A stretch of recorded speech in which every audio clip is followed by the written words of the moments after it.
Et dans les quotidiens du jour, le naufrage d'une embarcation au large des côtes sénégalaises et le blocage du trafic sur la route nationale numéro 7. La revue de presse est préparée par Bienvenue Tansa.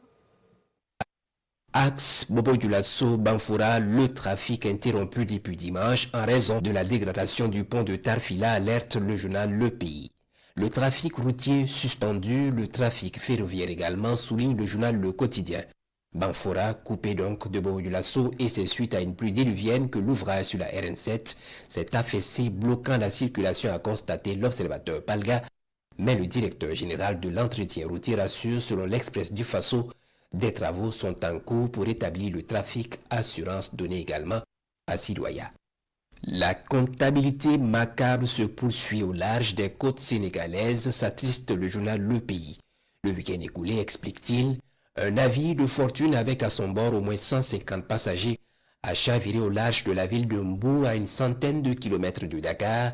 L'observateur Palga, qui, comme le Sénégal, crée un bilan lourd, indique qu'hier lundi, 9 corps ont été repêchés et 24 personnes sauvées. Ironie du sort, ce drame intervient moins d'un mois après la tournée du premier ministre espagnol Pedro Sanchez.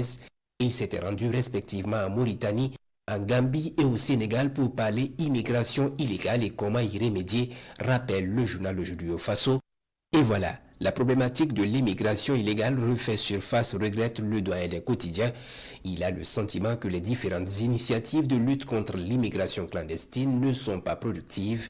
Mais quelle énergie du désespoir peut bien pousser des hommes et des femmes à se lancer dans de telles aventures qui rappellent peu ou prou les cales des navires négriers, s'interroge l'observateur Palga.